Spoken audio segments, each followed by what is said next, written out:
one of the things that I see a lot of people doing with 35 and 85 millimeters is using them much like people use a 24 to 70. People, when they're using zoom lenses, tend to use one end or the other. They just sort of slam it backwards and forwards. And people are doing the same thing with prime lenses, standing on one spot, usually at the 35 millimeter range, getting that right, and then just using 85 as a crop. That's not necessarily wrong. There's nothing wrong with doing that. It's just that there's more to do than that. So in this video, I'm going to try and explain to you some compositional ideas, how to think about putting things into the frame, and how you can use them together, 35 and 85, in a way that complements each other well, and allows you to have more storytelling than just sort of floating headshots and wide angle pictures. Before we get stuck into that though, I'd like to know from you guys, if you could only have two lenses, what would they be? Would it be a prime and a zoom? Which ones? Maybe two zoom lenses or two prime lenses?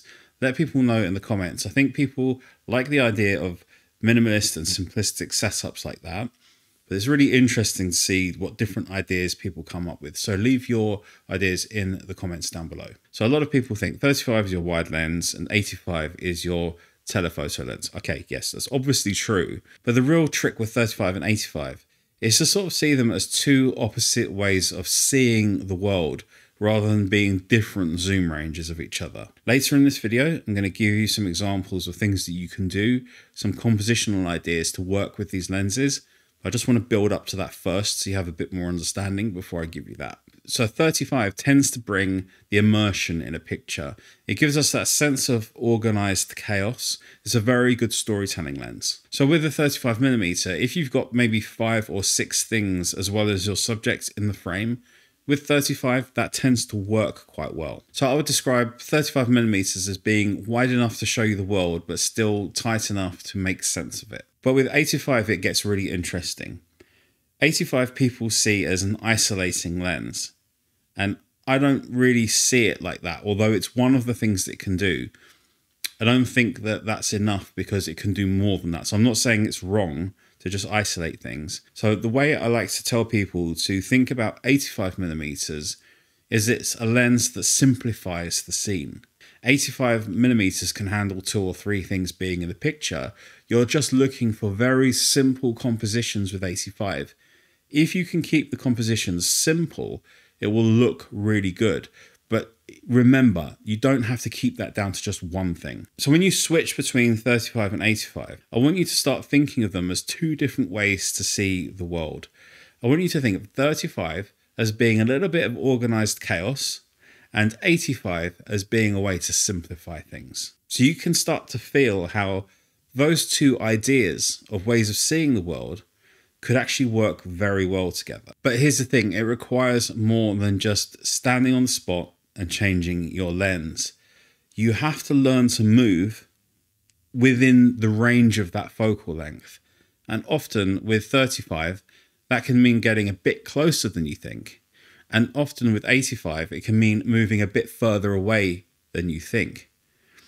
The key to it is to not just be on the spot changing lenses.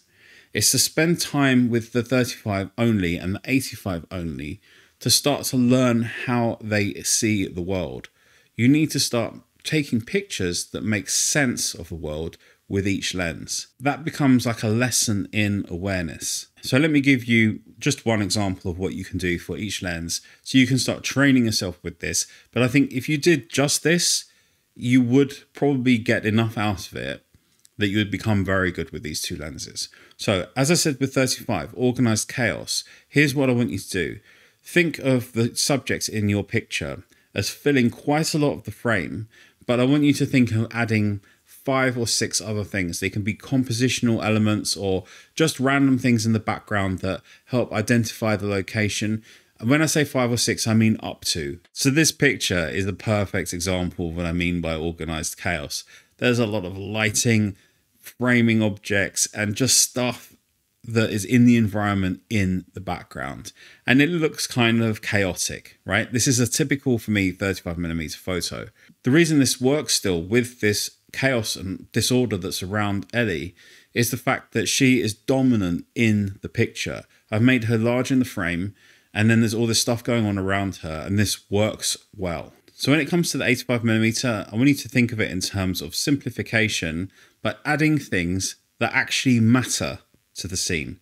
In the picture that I did with Ellie, the stuff in the background made the picture interesting, but none of it really mattered to the picture. Does that make sense?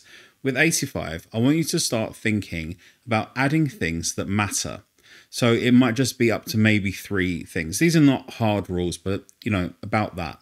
So for example, if you look at some of these pictures, what I'm adding in is background elements like paths along the beach, houses in the background, destinations, ideas of journey and movement within the picture, location and scene setting things as well, like this palm tree here. You can see these things tie the people to the location. They give us more than just isolating shots. Now, I'll show you this picture.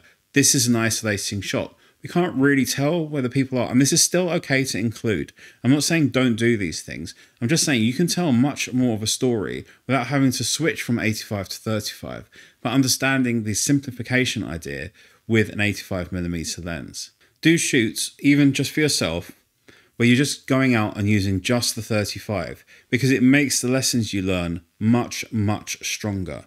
When you're using just the 35, you will take pictures and get used to seeing in that range. Do shoots where you only use the 85. You'll be a specialist at 35 and a specialist at 85. That's how you want to see yourself, and then start bringing the two together on a shoot and using them at the same time, knowing how to work with each lens independently.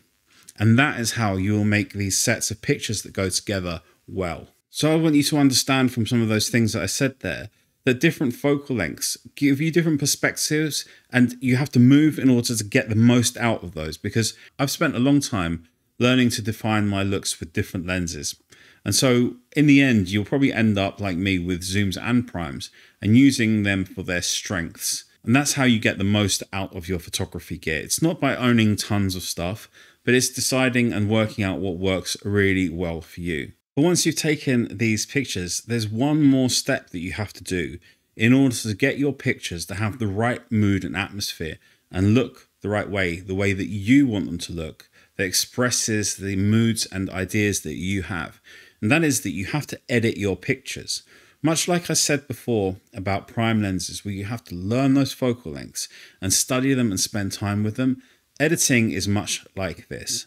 There's a massive difference between using sort of AI editing or just using presets and really understanding how to create the looks that you want and having control of your editing process like a proper artist.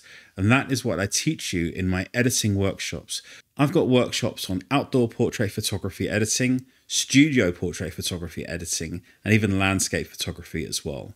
If you want to check those out, the links are in the description down below. These workshops take the tools that you see in Lightroom and Photoshop, but they teach you how to work with them in a creative way that you can then apply to your own pictures. Go and check them out. The links are in the description down below. I hope you enjoyed that, guys. I'll see you again in the next video. Take care. Bye-bye.